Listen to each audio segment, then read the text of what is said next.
High বন্ধুরা, সবাই কেমন আছো? আশা করি খুব ভালো আছো। আবার একটা নতুন ব্লগে তোমাদের সবাইকে স্বাগত। এখন সেজেগুজে কোথায় যাচ্ছি চলো তোমাদের দেখাবো কোথায় যাচ্ছি। তো দেখতে থাকো আমার ভিডিও। উৎপল, মামনি, তারপরে বাবা, পিয়াল, আর ওদিকে বাবু আর আমি এই কজন মিলে বেরিয়েছিলাম ঘুরতে। দুপুরে খাওয়া দাওয়া শেষ করে, মানে রেস্ট সেদিন নেওয়া হয়নি, কারণ 3টে নাগাদই আমরা বেরিয়ে গেছিলাম। তো এই যে দেখতেই পাচ্ছ পিয়াল কত খুশি, হ্যাপি হ্যাপি। আর ওই যে দেখতে পাচ্ছ দূরে যে গাড়ি দেখা যাচ্ছে, ওটাতে করে সবাই মিলে গেছিলাম। তো আমরা প্রথমে গেছিলাম বাবার মাসির বাড়ি করিমপুরে। আসলে ছোট ঠামা আমার বিয়েতে আসতে পারেনি, ঠামাও আসতে পারেনি, দাদুও আসতে পারেনি। তো বাবা উৎপলকে দেখানোর জন্য নতুন জামাই, যেহেতু ঠামা অসুস্থ, দেখতে কোনো দিন হয়তো আসলেও আমরা সেখানে থাকলাম না, উৎপলকে হয়তো দেখতে পেলাম, তার জন্যই মেনলি আরও যাওয়া। বাবা একদিন প্ল্যান করেছিল, তো সেই জন্য আমরা বেরিয়ে পড়েছিলাম সবাই মিলে। আর যেহেতু মামনি আর বাবু এসেছিলো, তো ওনাদের সঙ্গেও যাতে পরিচয় হয়, সেই জন্য আরও সবাই মিলে প্ল্যান করে আমরা চলে গেছিলাম ওই ঠামাদের বাড়িতে। কিন্তু দুঃখের বিষয় হলো, ওখানে গিয়ে আসলে অনেক দিন পর ঠামা দাদুদের বাড়িতে গিয়ে আর ওখানে ভিডিও বা ফটো তোলার কথা মাথায় মানে ছিল না। আমরা প্রায় ঘন্টা দেড়েক ছিলাম, গল্প করতে করতেই সময় কেটে গেছে। তো এরপরে আমরা চলে যাই যে জায়গায়, সেটা হচ্ছে মামার বাড়ি। এরম করে থাকলে আরো বিশ্রী লাগবে। আমি ভালো জামা পরে নে, এরম করে থাকলে আরো বিশ্রী। মাসি স্ট্যাচু হয়ে গেছে, খুঁজবি। হ্যাঁ হ্যাঁ বলো হাই। তুই চুপ কর,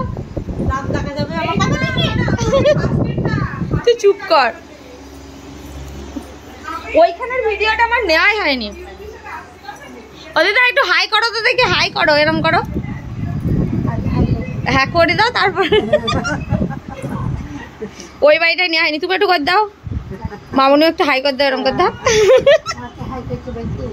তুমি করো না, করবে না। তো দেখতেই পেলে দিদা, মাসি, মুন্নি, চয়ন ছিল, সবাই মিলে বেশ আনন্দ করছিলাম।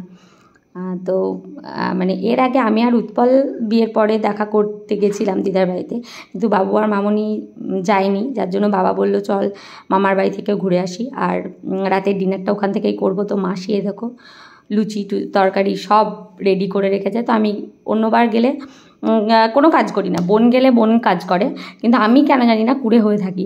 কিন্তু এবার গিয়ে কেন জানি না আমার খুব ভালো লাগছিলো। মাসিকে বললাম মাসি চলো আমি বেলে দিই। তো বেলে দিচ্ছিলাম, কিন্তু দুর্ভাগ্যবশত লুচি ফুলছিল না, মানে ফোলা, আমি যখন লুচি তখন সেই ফোলাটা হচ্ছিল না ভাজার সময়। আর তারপরে এইভাবেই ভিডিও করছি, তা নিয়েও মজা হচ্ছিলো, একটুখানি কাজ করে ভিডিও। তো যাই হোক, অনেক দিন পর মামার বাড়ি গিয়েও বেশ আনন্দ হচ্ছিলো, আর সবাইকে নিয়ে গেছি। দিদা তো ভীষণ খুশি ছিল যে উৎপল, আমি প্লাস মামনি এবং বাবু সবাই মিলে, প্লাস দিদার জামাই গেছে। তো নাচ জামাই সব মিলিয়ে বেশ আনন্দও চলছিল, লুচি তরকারি কত কিছুর আইটেম। তো বেশ ভালোই, মানে সেই দিন বলা ভুল, রাত্রিটা বেশ ভালোই কাটছিল। তো বাবাও একটু বললো দেখি আমি একটু লুচি ফোলাতে পারি কিনা দেখি, কারণ আমার বাবা কিন্তু একজন ভালো শেফ, রান্না করে। তো বাবা একটু লুচি ভেজে নিল শেষের দিকে এসে। চলো মাঝখানে ওই মাঝখানে ফুটুর বিষয়টা থেকে যাচ্ছে, লিচি কাটা, লিচি করা সব কিছু মিলিয়ে মোটামুটি কিছু করিনি আমি।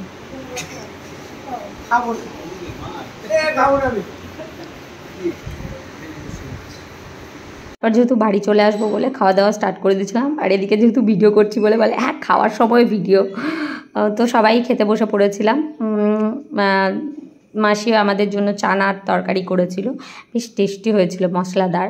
আর উৎপলের ভিডিও নিলে তো উৎপল এই নাটকটাই করে, দেখতেই পাচ্ছ, এই সবই করে বেড়াই ও, আর কিচ্ছু না। ওদিকে দিদা তো দেখো ও খুব খুশি, জামাইয়ের পাশে বসে জামাইকে খাওয়াচ্ছে। একদমই চলে যেতে হবে এইখানে।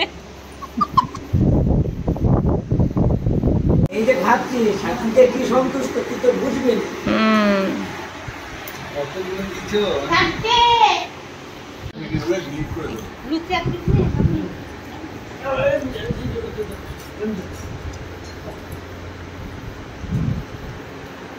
সবসময় এইসব ভালো লাগে। উৎপল দাদা এরম এরম করো। ও উৎপল দাদা চা শ্বশুরবাড়ি হচ্ছে সুগার হয়েছে কি বলে, লুচিও খেয়েছে, মিষ্টিটা দুটো একটা খাইনি। খাওয়া দাওয়া শেষ করে তারপরে মানে যেহেতু বাড়ি যেতে হবে তাই তাড়াতাড়ি বেরিয়ে পড়লাম। এই যে সবাইকে বললাম একটু টাটা করে দাও। তো সবাই ভালো থেকো, সুস্থ থেকো, দেখা হবে নেক্সট ব্লগে।